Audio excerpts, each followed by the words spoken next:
Amazon Returns 101. This is us. This is Peter and Ali, and we create this content. As I always like to say, please let us know what you want to know more about. And this happens organically as we go through this, as we go through these webinars. You know, you guys ask questions and we get to hear kind of more about the your individual business kind of like needs. Let us know what those are in terms of research and in terms of education, because they might be other people's needs as well. So we're always trying to collect feedback from you guys. Let us be the educational branch of your business, so that you can focus on the actual business part of it. All right, so today we're going to just do, as we always do, start with an overview of our subject. Then we're going to go into kind of subtypes, subcategories of returns. We almost always talk about preventing and disputing. One thing that we have been emphasizing more kind of as a company generally with SupplyPike is that we don't just want to be a parasite on your business and always be taking a percentage of whatever it is that you're making. We want to help you kind of become free of invalid disputes. So a big part of that is talking about prevention as much as we can. How can we help you kind of avoid these pitfalls in the first place? Or just have somewhat of a better understanding of what they are so that your business can kind of just skirt them completely. We want to be there for you as you kind of do that as well. Then we're going to have our usual Q&A portion where we go through all of the kind of lingering questions that you have. So as we're going through these slides, think about those. Think about a question to ask, and you can save it for that portion or ask it earlier, and we'll get into how we'd like for you to go about that process as well. And then we're going to look at our product preview, Deductions Navigator for Amazon, SupplyPike's solution for dealing with invalid deductions at Amazon. All right, and so more on kind of the subject of asking questions here. This second frequently asked question that we get is, what is the best way to ask a question? We normally get a lot of them during these. So if you have a question that's for us specifically, use the Q&A tab and we can kind of either ask it as we're going through a relevant portion of the conversation, or we'll save it till the end. If it's a simpler question that I think maybe won't be relevant to anyone else, then I'll answer it, or I'll try to answer it in the type response format as well. But if you have something that's not so much a question and more of a comment, something that might be relevant to other people's business, Amazon business as well, or if you're answering a question that we're asking about your individual Amazon business, we like to save that for the chat because the chat is public and you can share it with all of us.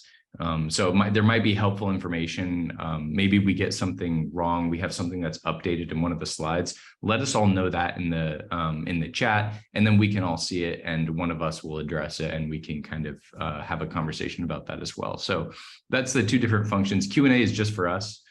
Chat is for everyone. And then another very frequently asked question that we get in these presentations is, will you be getting a copy of the slide deck? Will you be getting a copy of the recording? Yes. In 3 to 4 business days, we like to have our designers kind of go over the video and create more of a quality production. We're on YouTube, so this will be uploaded to YouTube eventually as well.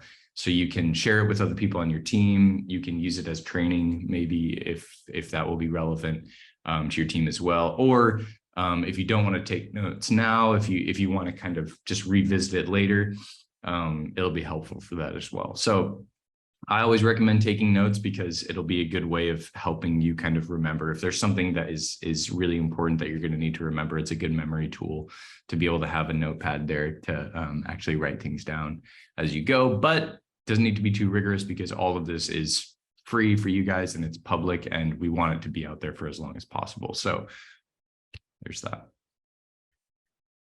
Okay, so I've been talking a little bit about SupplyPike already. Our goal is to basically be your partner through the revenue loss prevention cycle. We want to be there through your retail business from beginning to end to be able to help you save as much money when it comes to dealing with things like compliance, invalid fines, and all of the other sort of hoops that retailers ask you guys to jump through in this big process of being a retailer supplier. Here's some of our partners that we're very proud of working with, and hopefully we'll see you up there someday too. But yeah, we've hit an exciting milestone on our next slide that we'd like to share with you guys as well. We've officially helped retail suppliers, recover $500 million from those 4 main retailers. We're really happy about this. This is such a big milestone for us and for our clients.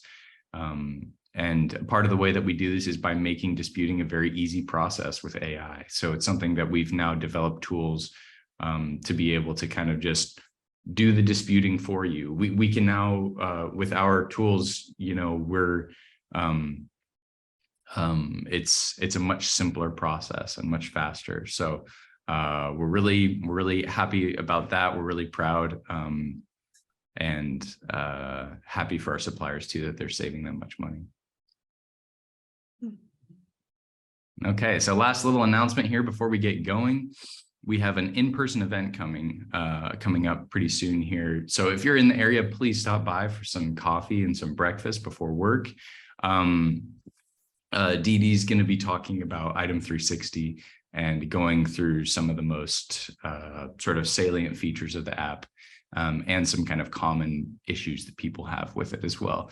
Some of you probably spend quite a bit of time there.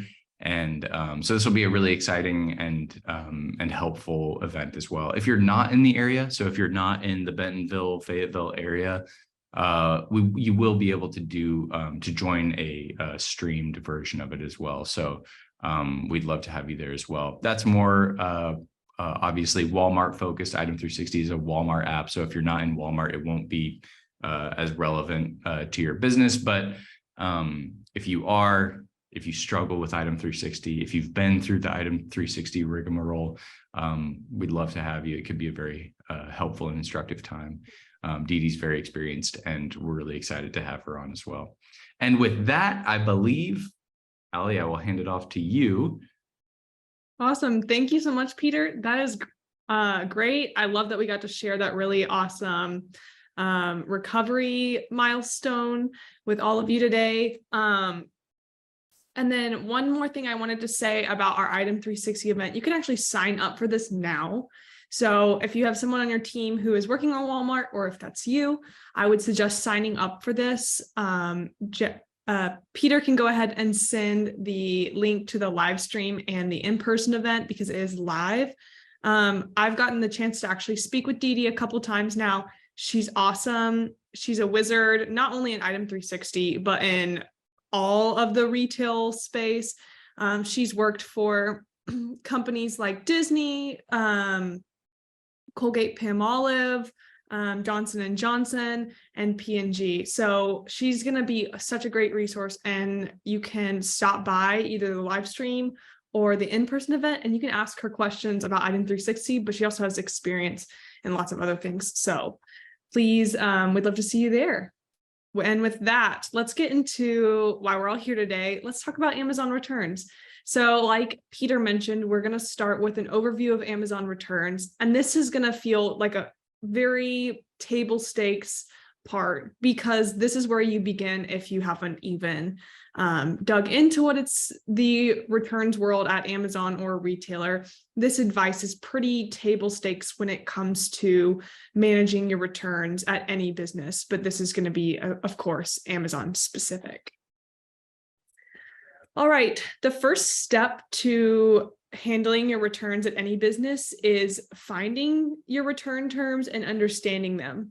And whether you're at Walmart or you're at Amazon, at Target, today we're talking about Amazon, of course, it can be a bit difficult to find your return terms if you don't know where to look. So the reason that I'm harking on return terms is really that is the contract, the basis where you're learning what you can dispute, what you can't dispute, and it can really help with your validity checks. So that's why it's just so important to know where those are and to make any changes if you need, depending on your agreements or your return addresses. So to find your return terms in Vendor Central, you will go to Vendor Central, log in, go to the Settings tab.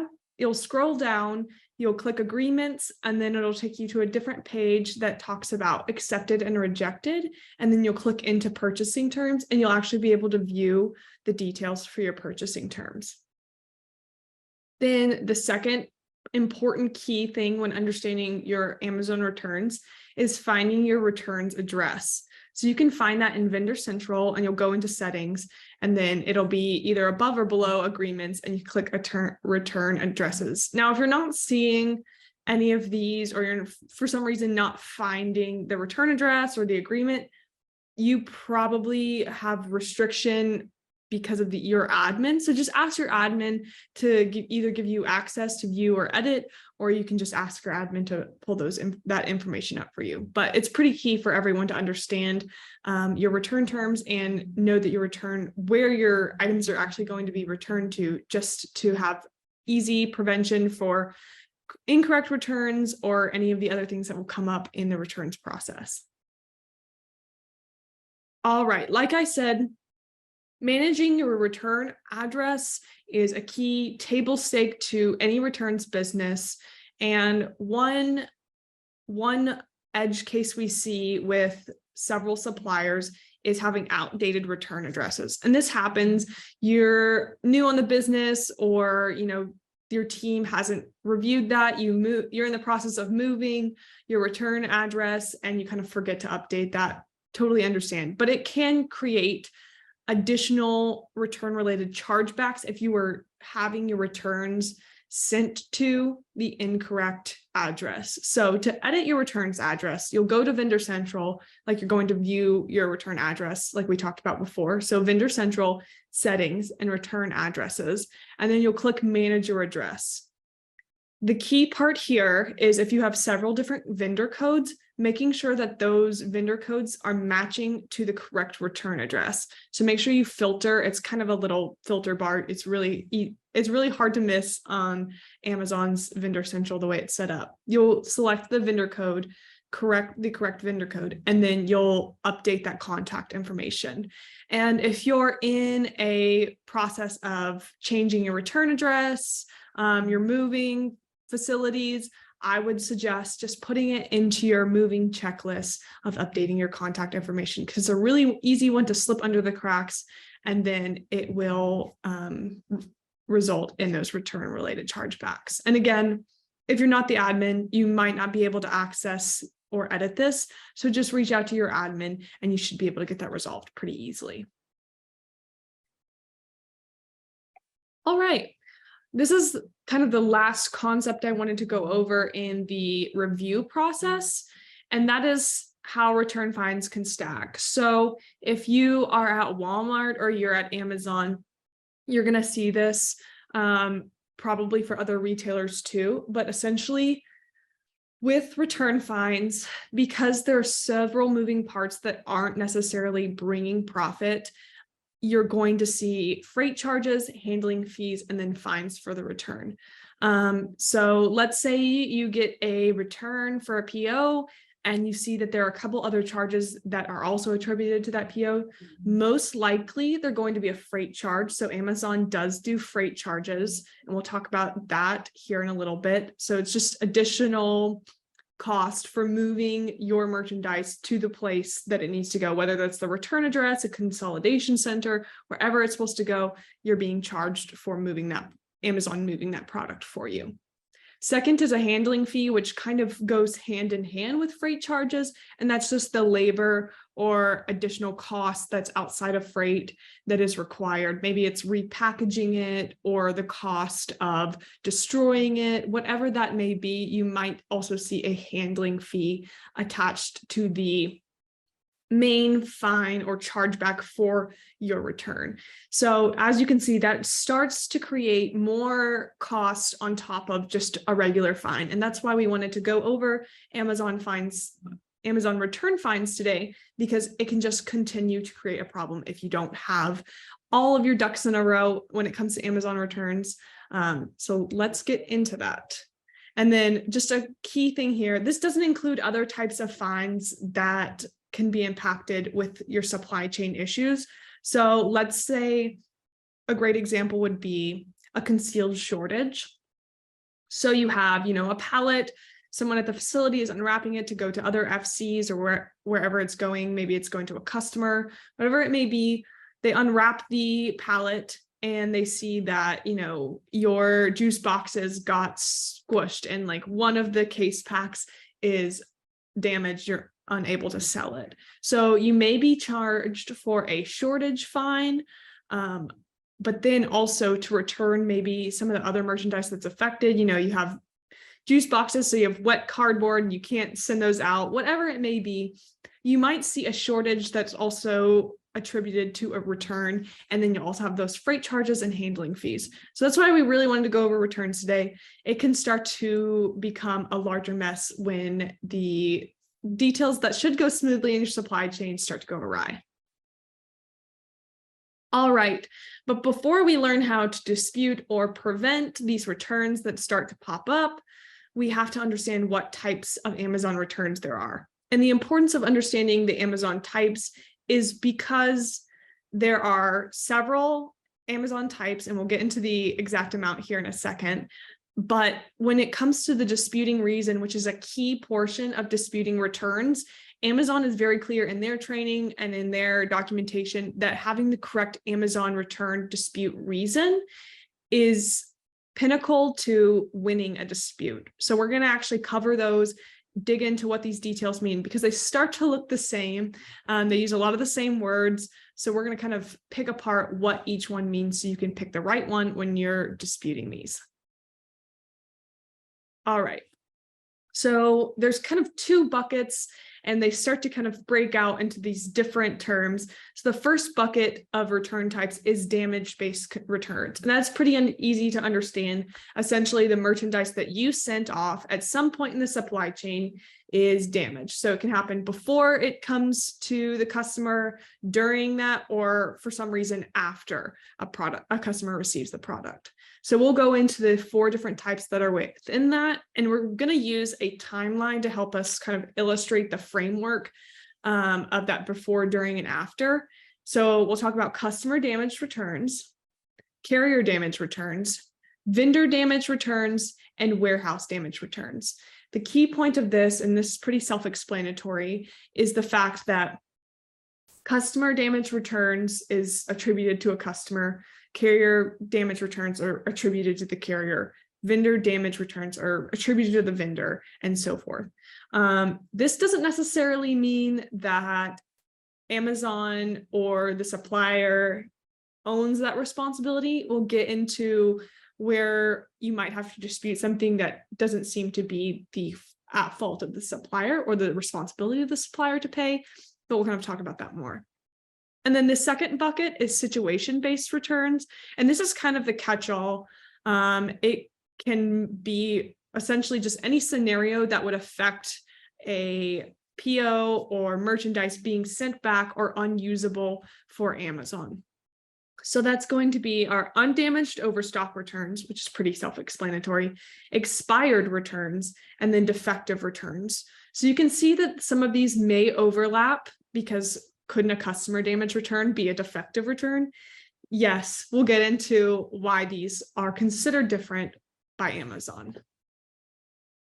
All right, so we talked about the 2 buckets, and then they kind of come out into these 7 major ones where we'll go into the different details that can be under customer damage returns or carrier damage returns or vendor damage returns or defective returns.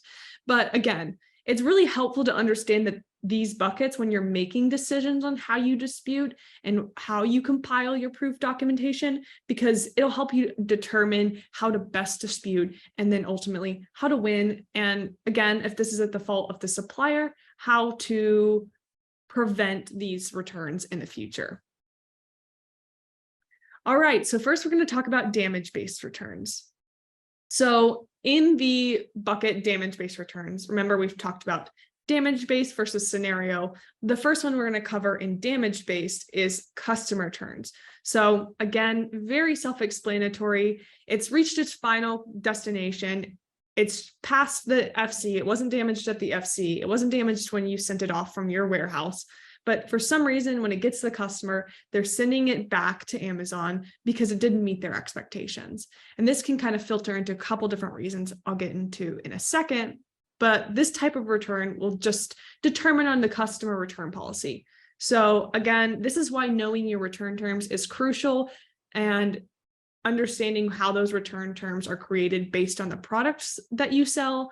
So a customer return policy for a TV may be vastly different than a customer return for a kid's toy. So just check your return terms and apply that, and also understand your customer return policy. So what's internal facing, and then also what's external facing. But like I said, some of those reasons that a customer return would occur is the product is not in new condition when returned by the customer. So again, it's not met the expectation that they're receiving the packaged kids toy that's perfectly together. For some reason it looks tampered with and they're not comfortable giving that to their child, or the TV, they plug it in and for some reason it's not working, so that's not considered a new condition. Another common reason for this return would be packaging damaged or open. So we kind of talked about that. So maybe the physical product is not damaged, but the packaging is, and we know consumer perception, they're not going to want to have a product that may be functioning fine, but there's damage to the packaging.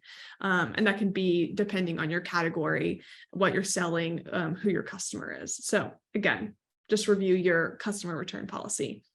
And then the last one, these kind of all start to flow together, but Amazon does break these out into 3 different brackets. So you just make sure that they're covering all their bases. And that is the product showing signs of use, wear, damage, broken seal. So again, it really depends. They're trying to cover the gamut of the categories that they sell. So if you're receiving this, it's going to be that it didn't meet the customer's expectations in some way.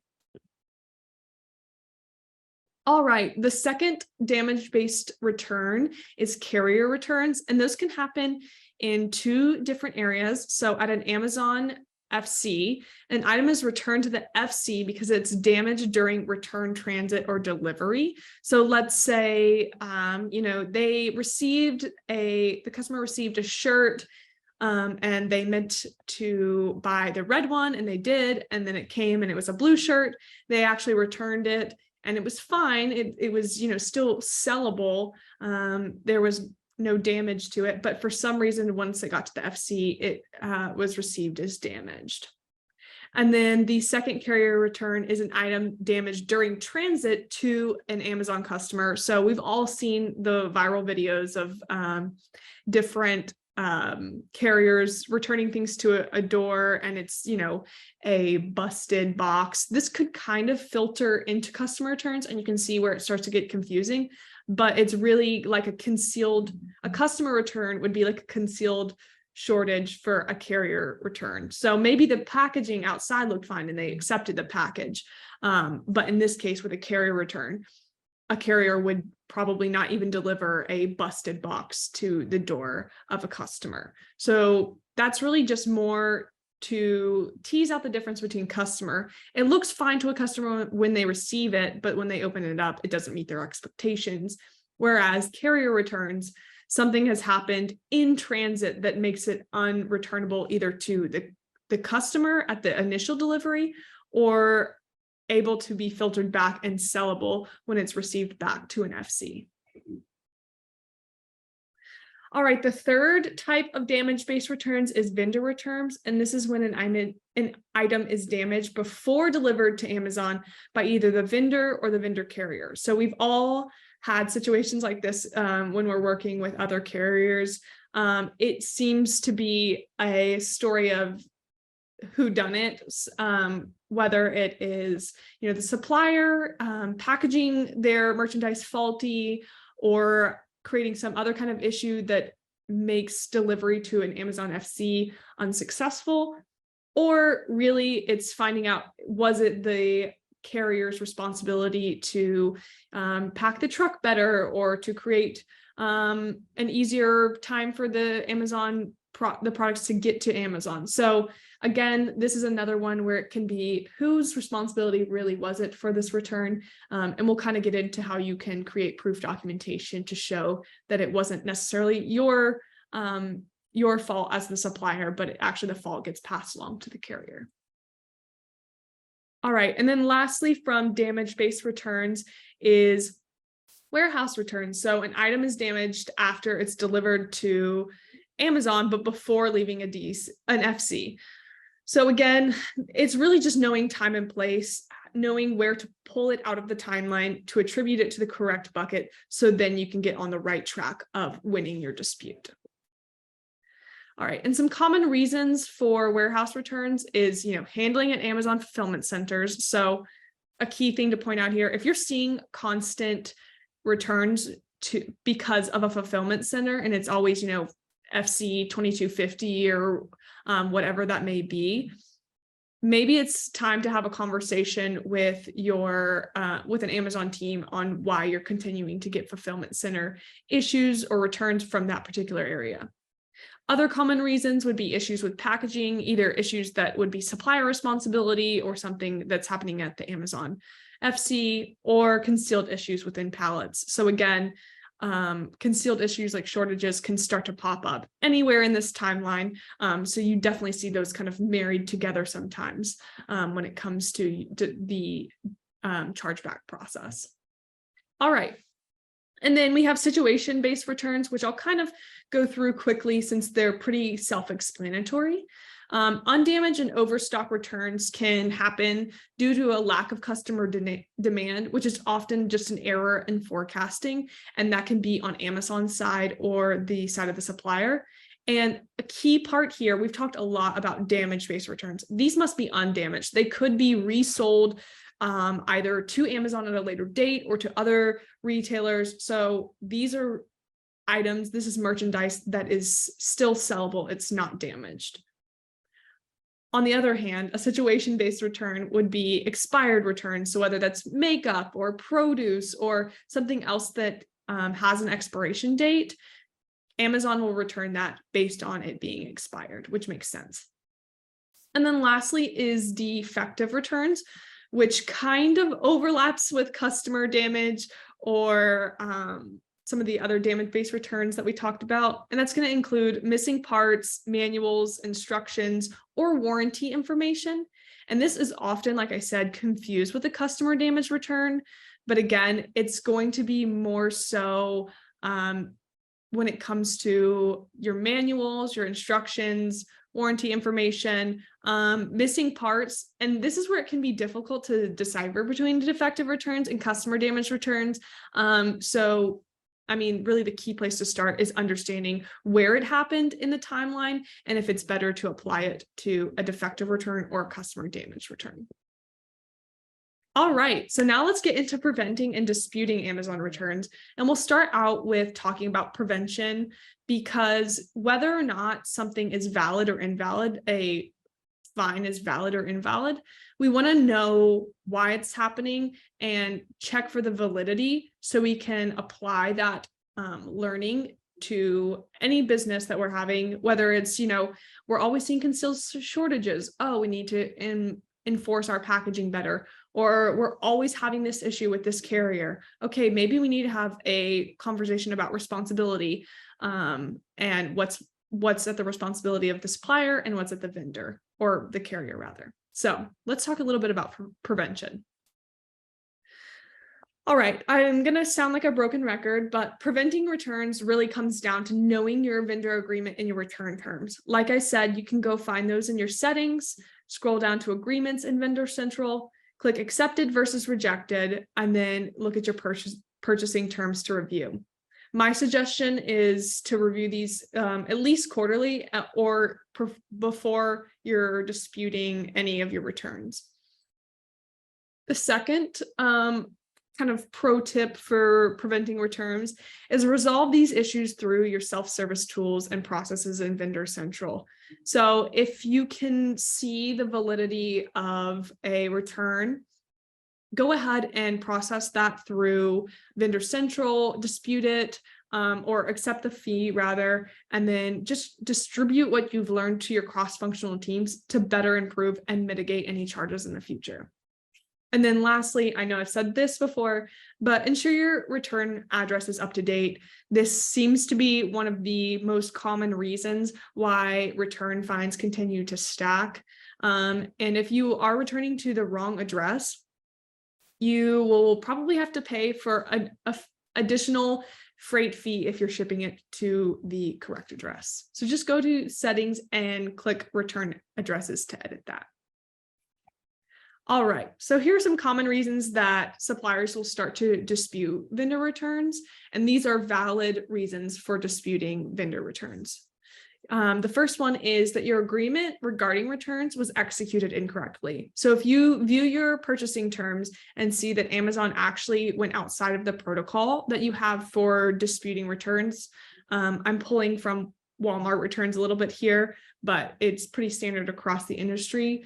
In a lot of Walmart contracts, some products, instead of being returned, are just destroyed. So if that happens at an Amazon FC or consolidation center, that is a point where a supplier should dispute, even if the merchandise was damaged, because in your agreement, it outlines that Amazon is not supposed to destroy or throw away any of your damaged merchandise, but rather send it back to you. So it's a great time to dispute. This also happens a lot across all retailers, that the product returned to you is not your product. That's a great time to actually dispute, and we'll kind of get into what you should do if that happens. Another case about products being returned is the product that is returned is your product, but instead it's the incorrect item.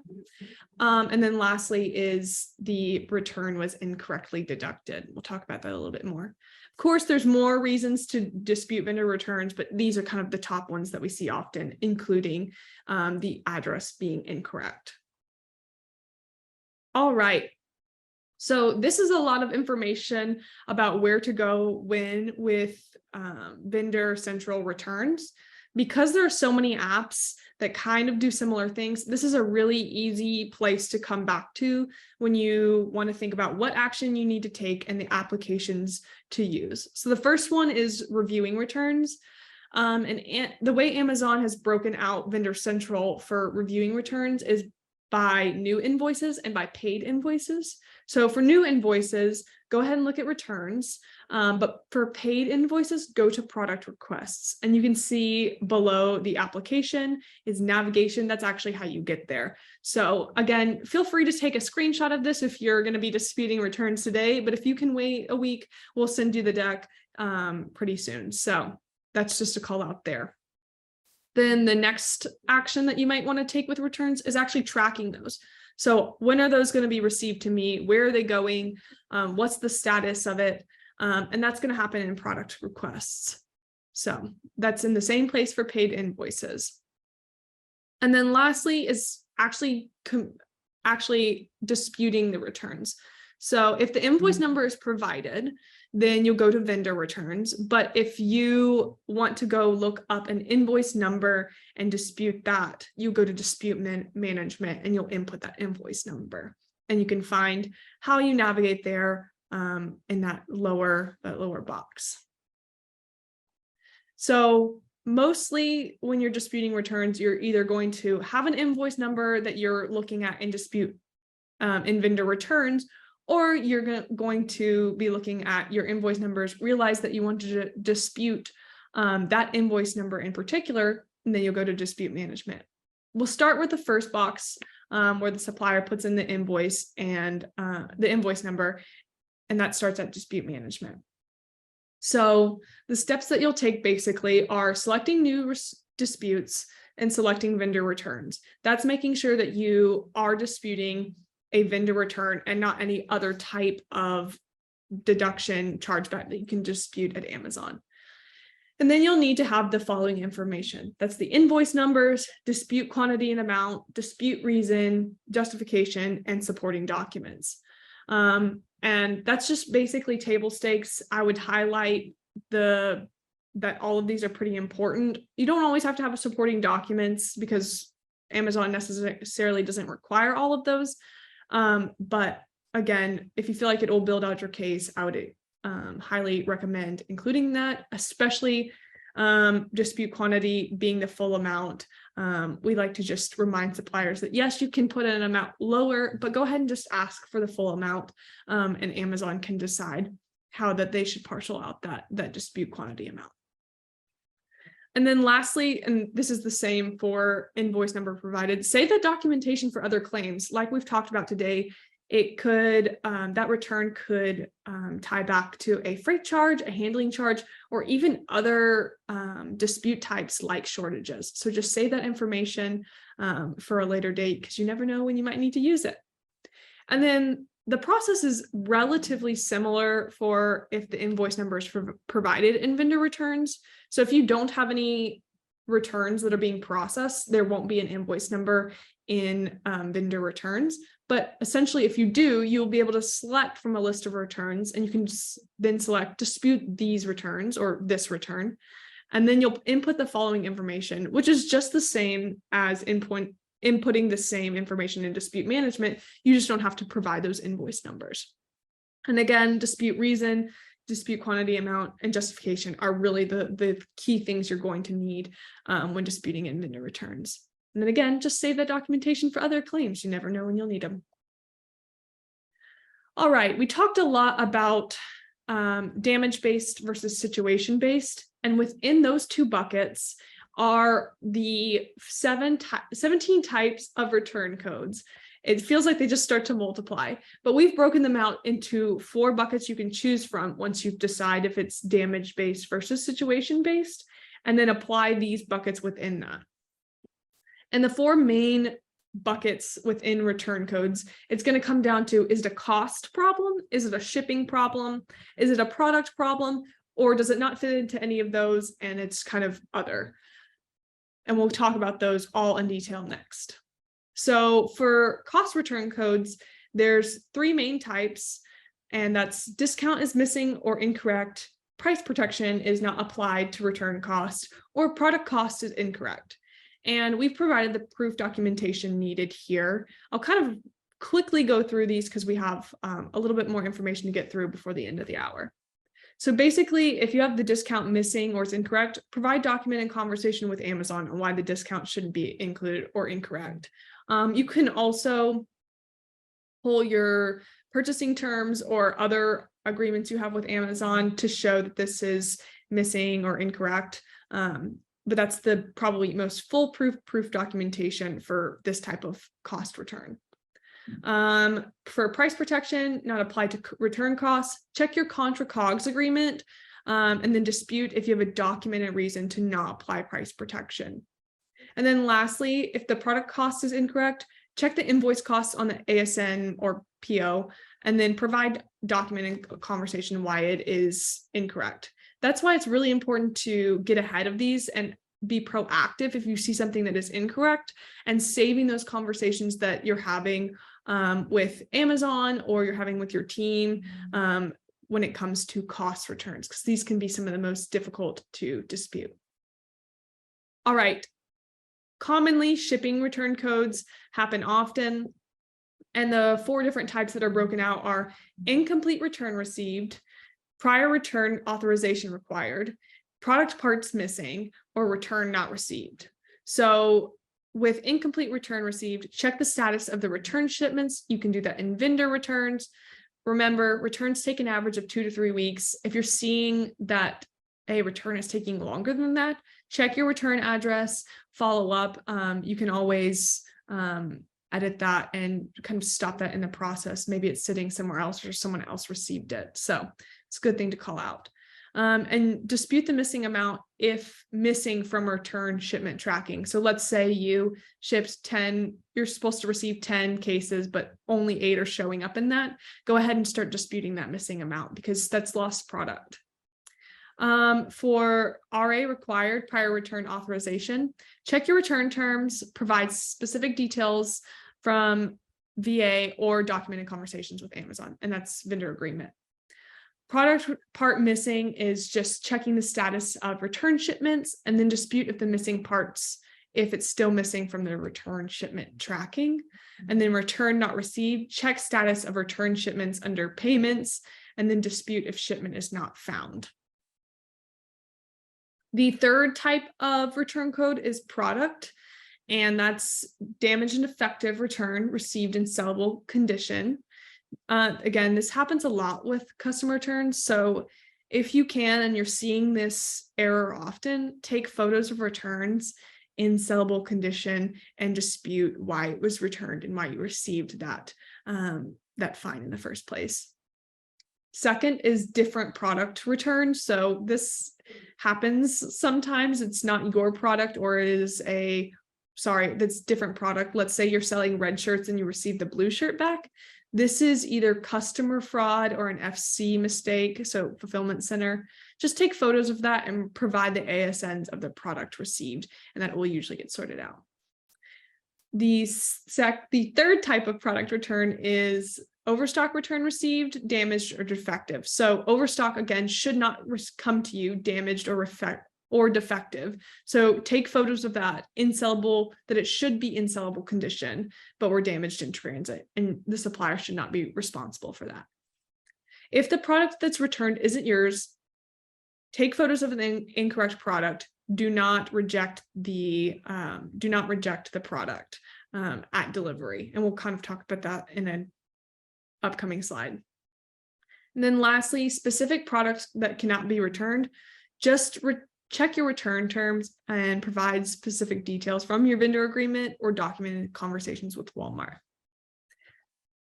And then we won't spend too much time here. I'll kind of hit on billing address first, and I'll hit on duplicate deduction, because these are some of the two we see most in these, but we can talk about these more in the Q&A if we'd like. Billing address is incorrect. Again, just check to make sure your return address is correct on your end, and then dispute with invoice details showing that Amazon input the wrong billing address.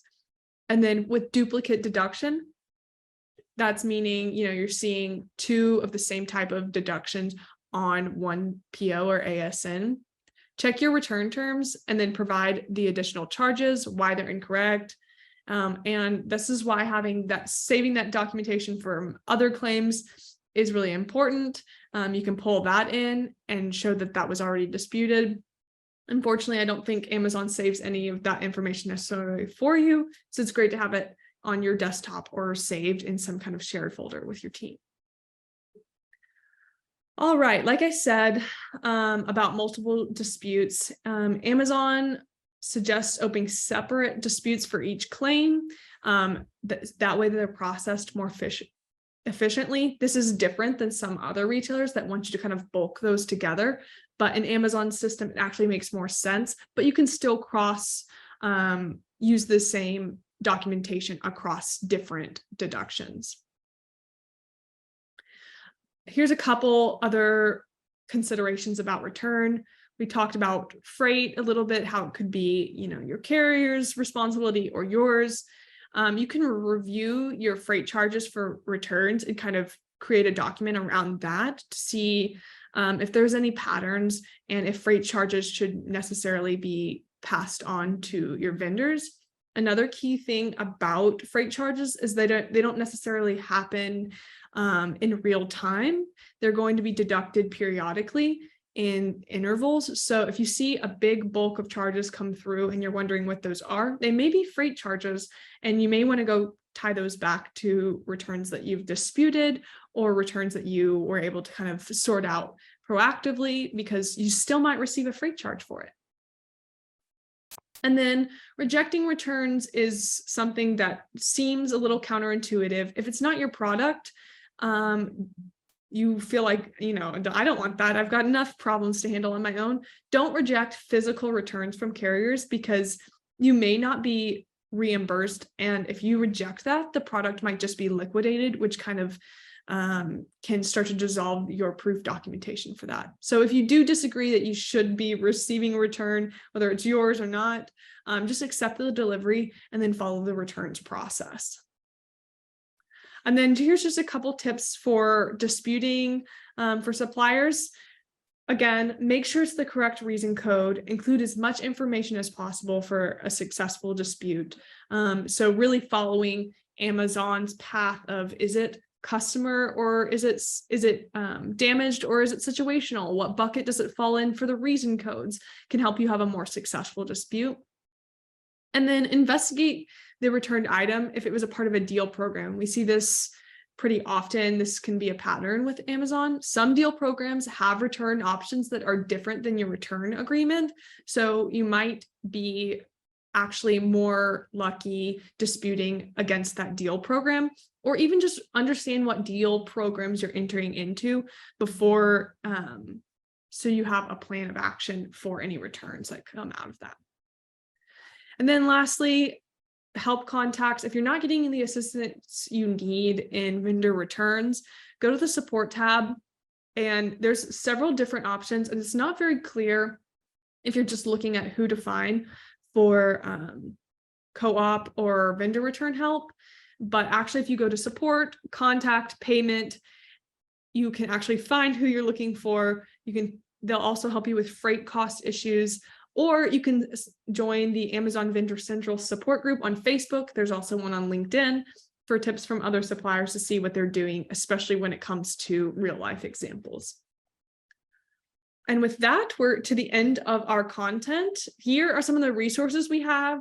I know there's a lot of Walmart up here, but we also have a deductions this explained for Amazon. It's actually sitting right behind me, but these are some other great resources that can be used for Walmart. And then we also have other free resources on Supplier Wiki, so go check those out. All right, we may not have very many questions, but that is totally fine. Peter, I don't know if we have any in the chat. I'm not sure. Doesn't look like it. So we'll just kind of skip on to the end of the presentation. If anyone does have questions, I'll take them, but I'll just kind of talk through the rest of my slides. That being said, thank you for everyone coming online. I really appreciate it. Thanks for sticking around. This is my contact information as well as Peter's, so I appreciate you all coming here. And if you do have more questions, please send them our way. These are real emails, so again, we will read them and we'll respond to you. If you have questions about, I want an Amazon webinar about this, or I want an Amazon article about this, we'd love to create that for you.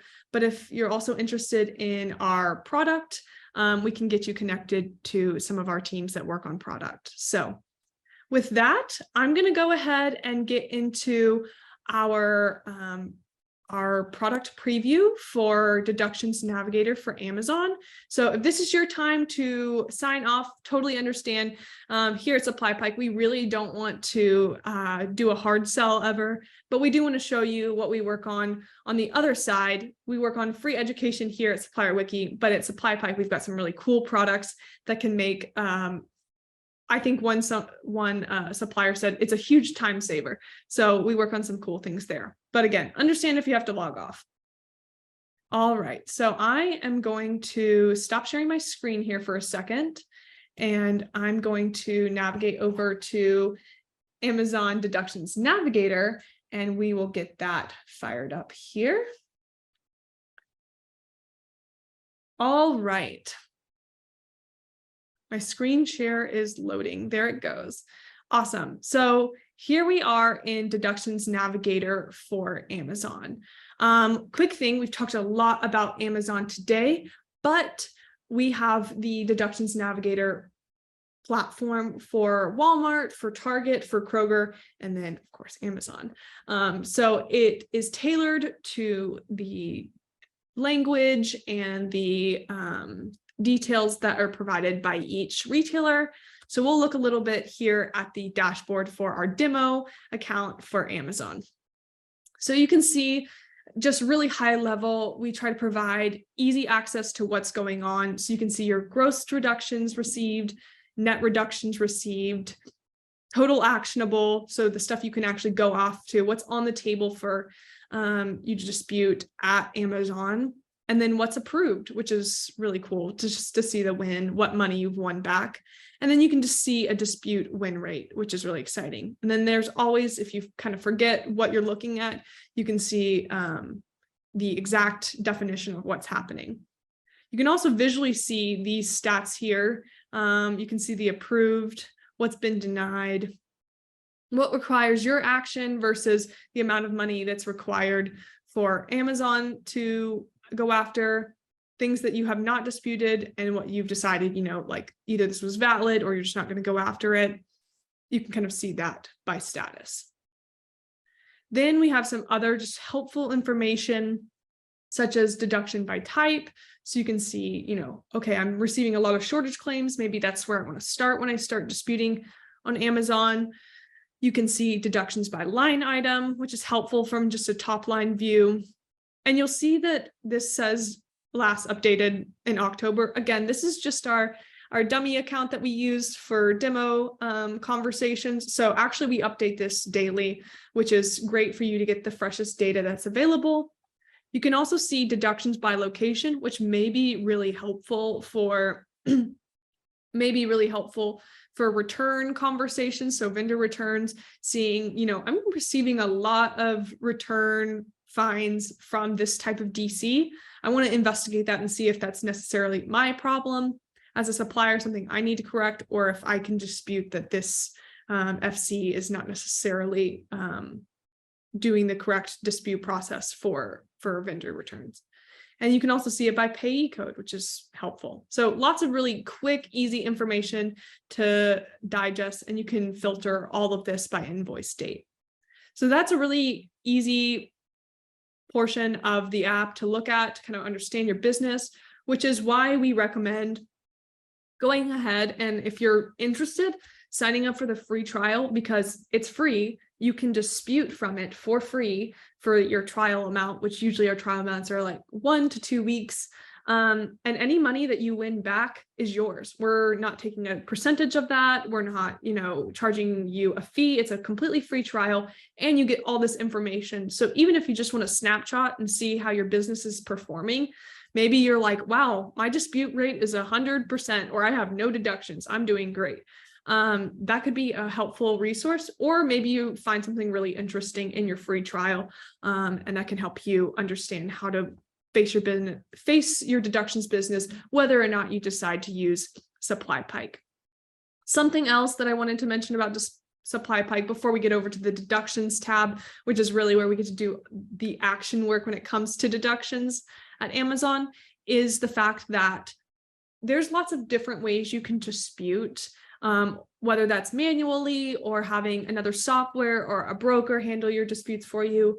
The way SupplyPike does it is a little bit different than other brokers. We don't take a percentage of what you win. So a lot of brokers will take 10% from this win that you have. And while that's not a huge fee, you're still getting a bulk of that back.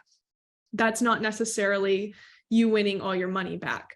With SupplyPike, we say, whatever you win is yours. All you got to do is pay us a monthly subscription rate, which is based on the way that your business is running. So just the size of your business is based on your subscription rate.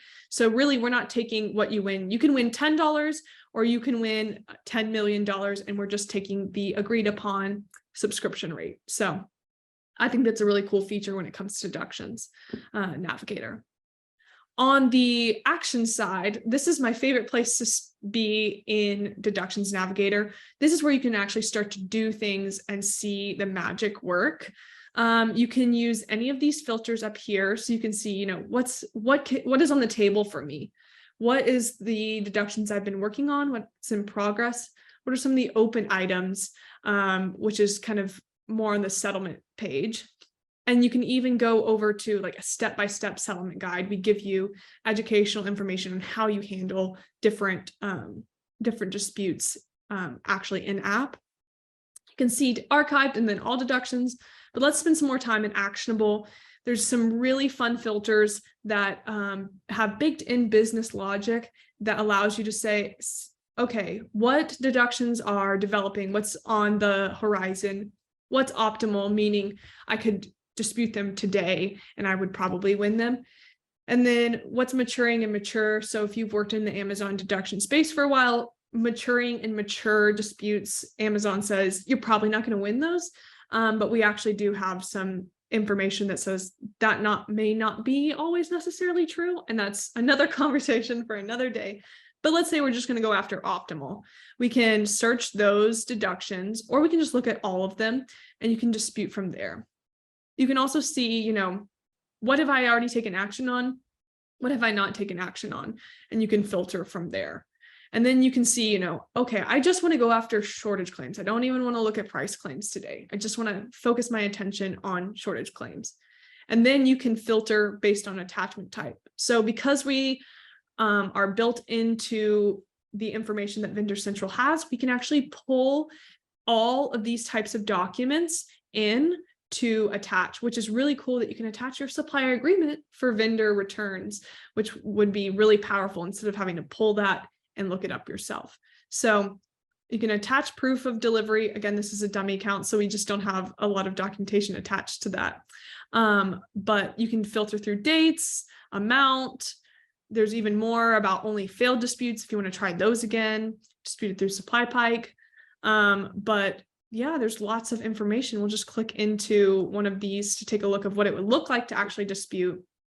It gives you all the information so you're not having to toggle between apps or carrier portals, different information. So you can see everything. It's in the language of Amazon's Vendor Central.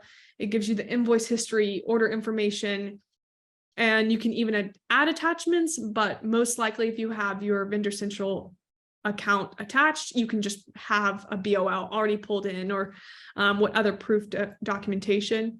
You can add your dispute explanation, edit these details if you feel like you want to do the full amount, and then you can click submit dispute and the dispute will be on its way. So it's really easy to use. You can actually even click all of these and dispute all of those together. So you can, dispute up to, what do we have here? 24 selected and submit that, but it actually we can do a lot more than that. So sweet. That was easy peasy. Thank you everybody for joining.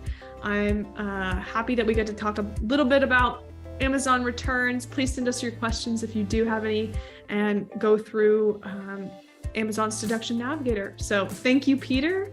And thank you for everyone who stayed on. Have a great rest of your Thursday.